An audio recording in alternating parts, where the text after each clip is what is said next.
یہ امام حسین پر گریا ہمارے بس کا کام نہیں ہے، یہ خود امام حسین کے سجدے کا کمال ہے کہ جس کی وجہ سے میں اور آپ گریا کرتے ہیں۔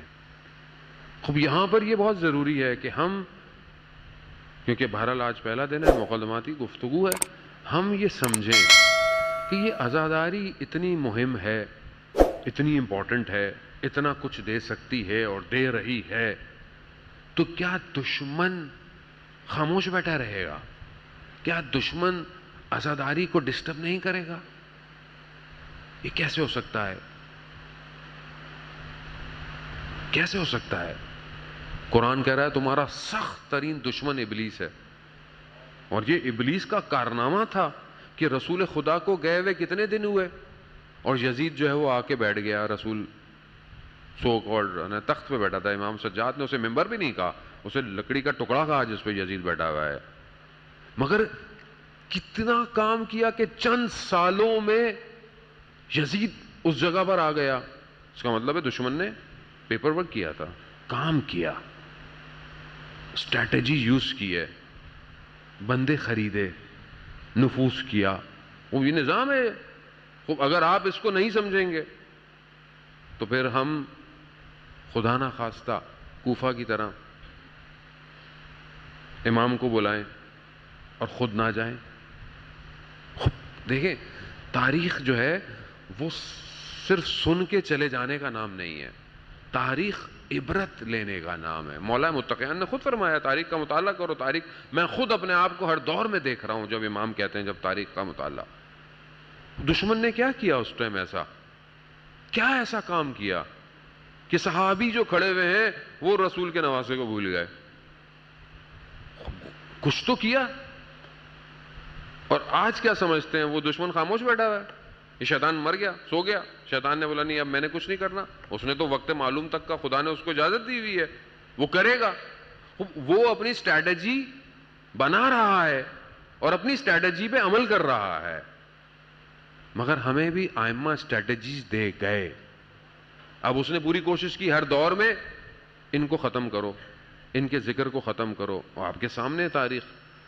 امام موسیٰ کاظم علیہ السلام کو 14 سال زندان میں ڈال دیا، اللہم صلی علی محمد وآل محمد۔ کسی امام کو اپنے پاس بلا لیا، کسی کو جو ہے وہ جوانی میں شہید کر دیا، کسی کو جو ہے وہ بالکل قید اتنا بند کر دیا کہ کوئی مل نہیں سکتا۔ کیا خوف تھا ان کو؟ کیا خوف؟ ایک شخص سے ان کو خوف کیا تھا؟ کیا خوف تھا؟ وہ جانتا تھا، دشمن جانتا ہے کون کام کا ہے۔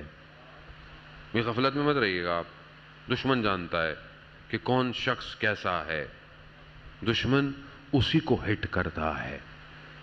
دشمن جانتا تھا یہ ایک شخص مدینہ میں رہا انقلاب لے آئے گا، اس کو اپنے پاس لاؤ، اس سے لوگ ملے نہیں، مگر پھر بھی ہر دور میں ہمیں ائمہ نے ہمیں سسٹم دے دیا، اور کتنا بہترین سسٹم دیا۔ دشمن پوری تاریخ میں ہمیں روکنے کی کوشش کر رہا ہے۔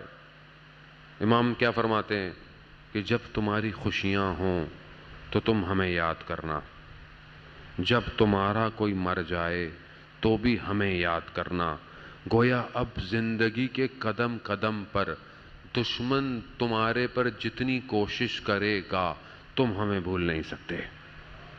یہ امام کی اسٹریٹجی تھی جو امام نے دی، اور اس کو ہم عمل کر رہے ہیں۔ ہم آپ کا کوئی مر جاتا ہے مجلس کس کی کرتے ہیں؟ امام حسین کی۔ آپ کے یہاں خوشیاں ہوتی ہیں، آپ کہتے نہیں حدیث قصہ سے شروع کریں گے، چاہے شادی ہو چاہے کچھ بھی ہو، نہیں جی ذکر اہل بیت کا ہو، مجلس ہو گھر میں، ذکر ہو، محفل ہو، کچھ بھی ہو، ذکر اہل بیت کا ہو، اس کو اسی ذکر سے مشکل ہے، اسی ذکر سے مشکل ہے۔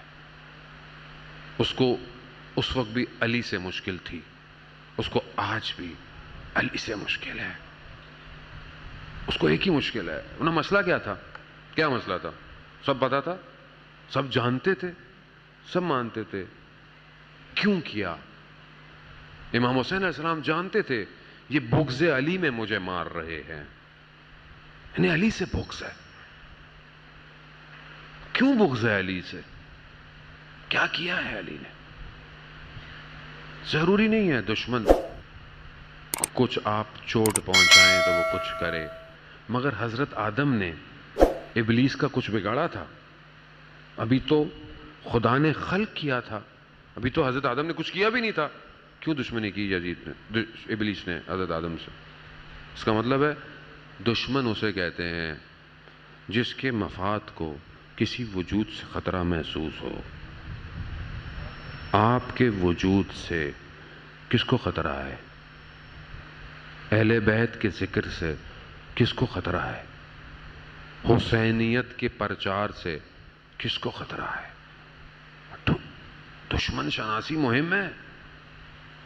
جب آپ کو کیسے پتہ چلے؟ اگر آپ دشمن کو نہیں پہچانتے تو ایک شخص آپ کو آئے چاکلیٹ دے جائے، چاکلیٹ کھائیے، چاکلیٹ میں زہر ہو، پھر آپ کو پتہ ہونا چاہیے۔ عزیزان محترم، حسینیت نام ہی حق کو بلند کرنے کا اور باطل کو نابود کرنے کا ہے۔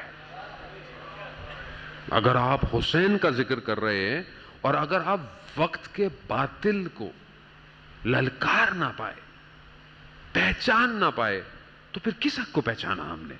کس حق کے لیے گریہ کیا اتنا؟ عزاداری اس لیے ہے عزیزان محترم۔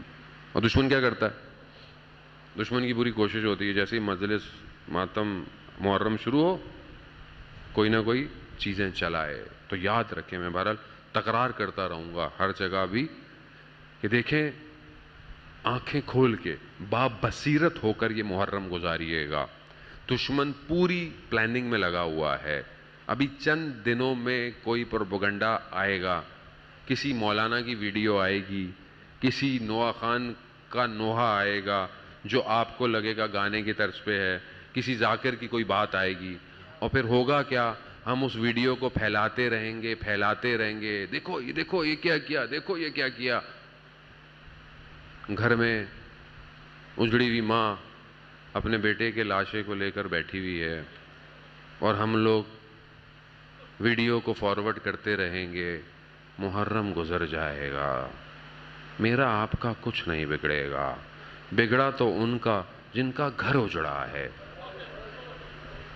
تو ہم خدا کے لیے عزیزان محترم، دشمن چاہتا ہی ہمارے درمیان میں اختلاف ہو، آپس میں لڑیں، انجمنیں لڑیں، ماتم والے لڑیں، مولانا لڑیں، ذاکر لڑیں، نوحہ خان کے اندر اختلاف ہو۔ یہ دشمن ہے۔